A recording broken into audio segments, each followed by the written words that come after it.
Welcome to another episode of RailSIM. Today's episode is going to be a bit shorter than usual. I'm a bit pressed for time, and this latest implementation of the signaling function is obviously taken a bit longer than I would have liked. I was hoping to get this video out to you guys yesterday, but I ran into a few issues, and there are still some underlying bugs which are a bit intermittent at the moment as a result of it, but the core functionality of the signaling is in and has been extensively tested, and it does work really nicely. So that's what I'm going to show you here today. So as you can see from our Reddit poll last week, the signaling had an overwhelmingly sort of good reaction. That's what you guys wanted to see. So if we look at the dev poll, what can I tell you that's been done this week? So obviously the signaling function has taken up pretty much most of my time. It's taken me the best part of the week to get this done. It ended up being a hell of a lot more complex than I thought it was going to be. I added a lot more functionality to it than I originally intended.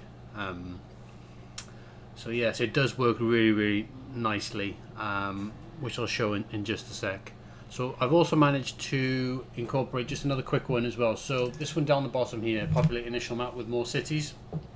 So I'll also show you as well that the initial game map is now more densely populated with a lot more cities, which means there's a lot more choice of where to actually start your game, in terms of starting off with running between cities and then building stations outside to local raw materials and things like that as well. Things that haven't been able to get implemented is the buy and sell the commodity stocks, but it was again only fairly low votes on that. Surprisingly was 6 votes on the show individual trade income. Now I myself voted for this feature last week, as I thought it was a pretty good feature to put in, and I had intended to get that in today because I do want to get that feature in myself. So I'm going to carry that forward into next week's poll, and then more than likely I'm probably going to look to implement that next week, I would have thought, or this week in fairness. So right, let's close this down a sec, and let's head over to RailSIM. So what I'm going to build today is pretty much an example of what you see on the screen here, what I posted in the sneak peek. So to give you an idea of what the ultimate goal of the signaling, moving on from the last video, was that we wanted to be able to achieve multiple trains running on the same line with a passing loop. So as you can see in the image on screen, we've got 2 stations here and here, obviously with a depot, and with a passing loop for the trains to run. Now both these trains are on automatic routes, and because of the placement of the signals, the trains will now continuously automatically run even though there's only one station either end. Last week, without this functionality in, you would have had to, in order to get this working, I think as I showed it, you would have had to have had 2 stations either end, so the trains had separate endpoints, if you like, but now they can share the same endpoint, and you can build single lines with a simple passing loop, and you can run multiple trains, and you can even create signal blocks, and the whole thing is automated, and the trains work everything out. But there is a manual aspect as well. So I will head over to RailSIM, and I'll build pretty much what you see here, and I'll talk you through it. So okay, so let's head over to RailSIM. So I've just loaded this game up. As you can see straight away, we've more city objects than we normally would have. You can see, look, we've got a lot of city objects now. There's more towns, and so on. So there's a lot more choice of where to actually start the game. And as always, the game is completely random every time you start it.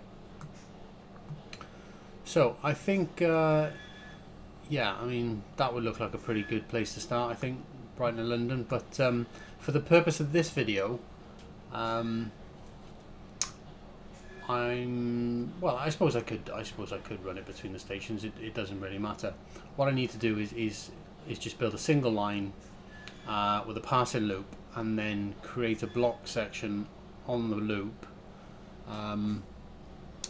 to allow the more than one train essentially to use the same line. Right. So let's build. Turn the volume up a sec. There we go.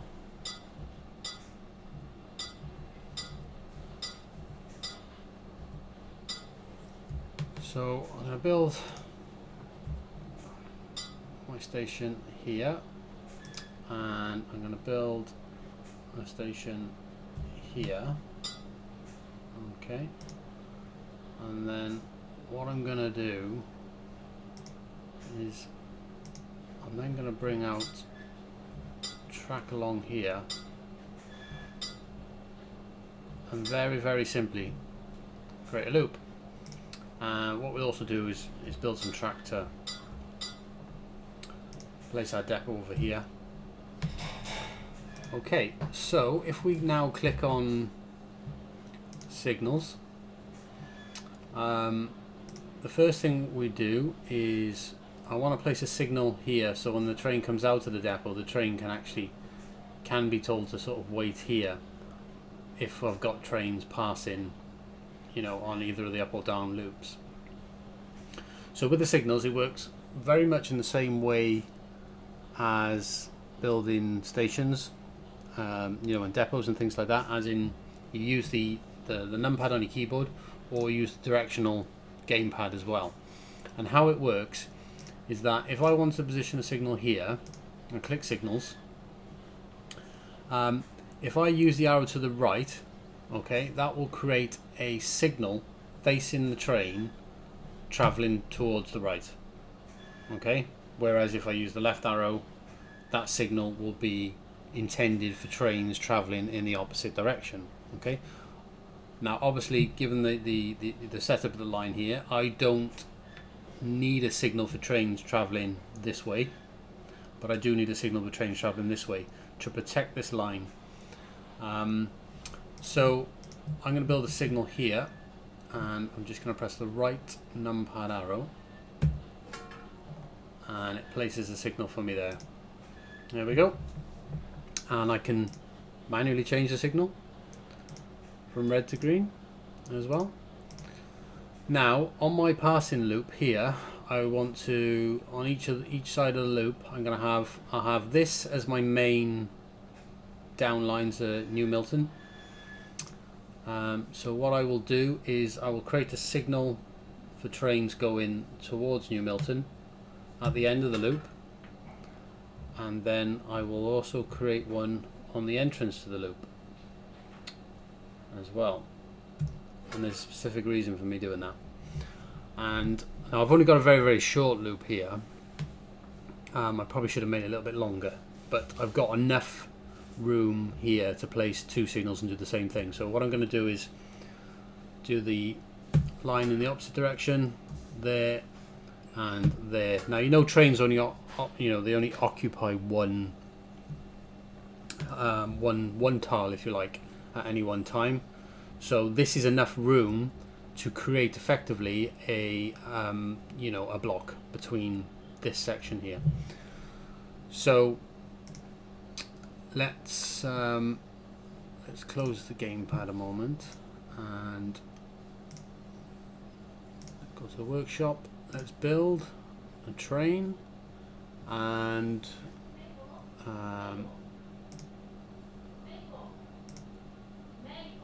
it doesn't really matter too much. I mean, I can build some carriages. Okay, and we'll turn on automatic. Put the train, and we will route the train out of the depot and into Brighton Heath. and away it goes,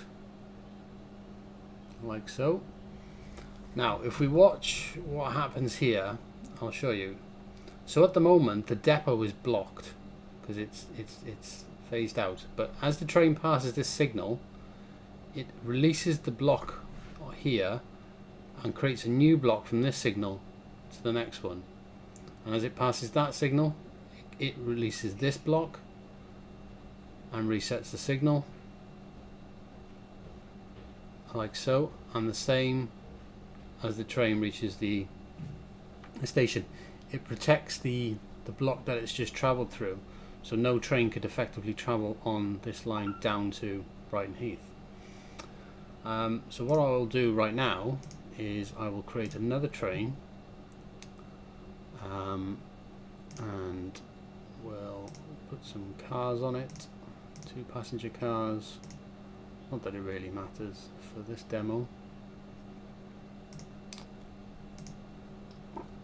We'll put them in auto. Now I don't need to manually set the route, I can just click Brighton Heath here and the train will make its way to Brighton Heath, but it can't get to Brighton Heath obviously because this train is currently occupying the station, but it will travel as far as it can. So if I tell it to go to Brighton Heath, the train has been given clearance through these 2 signals up to here. Now if I click this train, I will route this train over to New Milton, so that train gets clearance all the way through. Okay,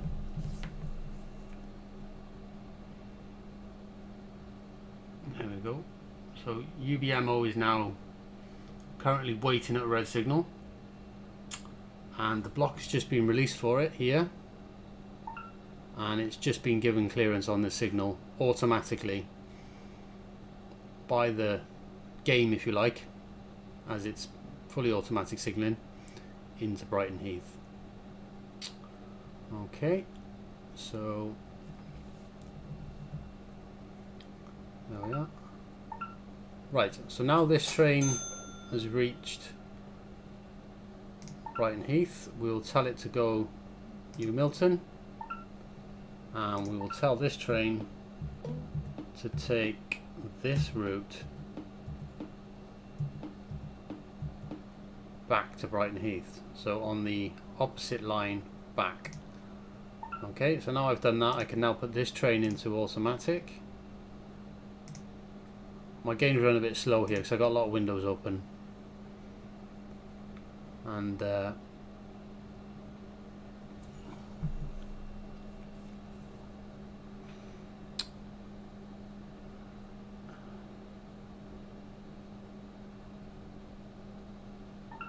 we are. So it got to the signal and then it's been given clearance on it straight away. And then UN67 now arrived in New Milton, and I can give it an order to go back. Again, I can use the existing known routes. So we'll click on we'll click on UN67, tell it to go back to Brighton Heath. Click on it again to give it automatic routing. Close, and we can sit back and watch the trains do their own thing. They will now continuously just figure themselves out and route themselves, creating effective blocks between the various sections that we've created with signals in order to prevent themselves running into each other. Now the game is coded in such a way that prevents trains from running into each other, but with signalling it allows a train to actually depart from a station and create a block to a signal, or create a route to a signal, rather than having to stay stationary at the station until the entire line becomes clear. So without the use of signals this wouldn't be possible, because you'd have trains effectively unable to depart stations at either end. So if you want to create a line like this, where you just send you just got a single track line going into stations at either end, and you want to run more than one train, you need to run a passing loop. Now another thing here as well is if I open the depot and add a third train, tell it to go to Brighton Heath, it will send itself as far as it can. But did you see the automatic signalling system? That signal was clear, but it figured out that the line isn't clear, so it can't allow the train to go beyond that signal just yet. So the train will wait there until it gets clearance to move, which it has. Now this may become a bit congested because I'm not sure whether we've got enough space here to run 3 trains, but it might work. We probably need a bigger section of track with more signalling to get this to run efficiently, but we never know. It might work alright. I think it might. I think any more than this we might struggle.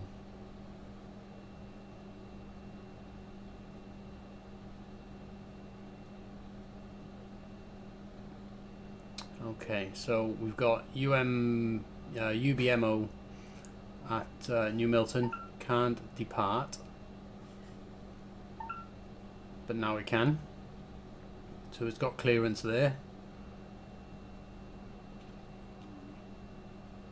And then once that reaches the signal,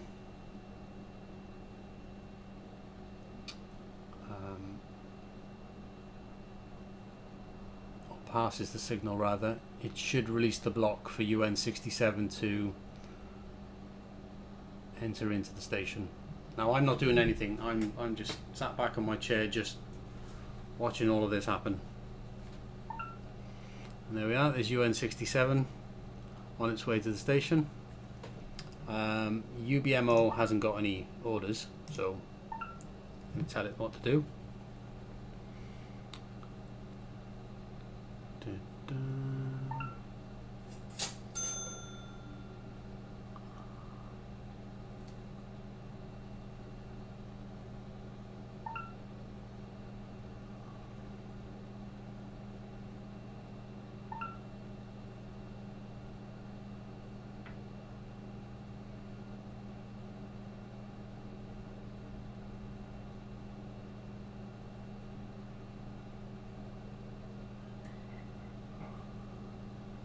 There we go, and we're just UBMO there is just waiting for that block to clear.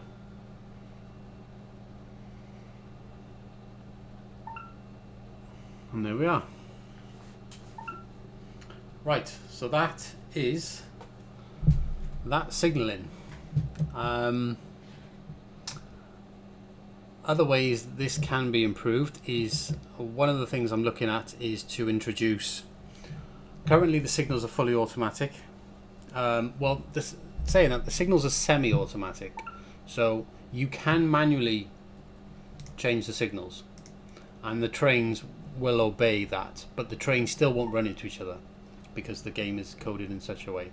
You know, if you try and set the signal to clear but the game doesn't think that it's got a clear route, then it will just put the signal back to danger and the train won't depart. So you can't, you know, physically run trains into each other, which is a bit of a fail-safe if you like. One of the things I'm possibly looking at is introducing an automatic mode where the train will you can actually take the signals out of semi-automatic, put them in full manual mode, and then you could sort of be sat here on a section of your track and actually playing the game as a signaller. More so than, you know, as a Tycoon game. So it's going to start adding that element to it as well. So I think that's one of the next things we're probably going to look to implement, I think. So yeah, so like I said, I was just saying it was just going to be a short video today, guys, just to show you of you know, the progress I've made on the signaling. It has been a lot of work to get to this point. I'm not gonna I'm not gonna pretend that it hasn't. I had a lot of issues yesterday things weren't running exactly how I wanted them to run, so it was a bit premature to get the video out yesterday, but I have spent some time now this morning, working on it, finalizing, doing some extra testing, and now I'm sort of pleased with it, happy to the point where everything does appear to be running as it should. So yeah, like I said, it's only going to be a short video today, guys. I'm going to put together a new poll. I'm going to carry forward the train income, display train income poll option, because it was the most voted feature. I'll carry that through. I'll have a look through my dev project, see what new ideas I've got going this week, and I will put some new ideas in and put together a new poll, and I'll hopefully, if I can, try and get that new poll online either today or tomorrow, and we'll try and get some new features in by the end of this week. Again, guys, don't forget to like the video, subscribe on YouTube, come and join our Reddit channel, and if you are looking to get access to RailSIM in the current beta version, then do please support us on Patreon, and you'll get complete access to the current version as you see here. Alright, take it easy, guys, and have a great day.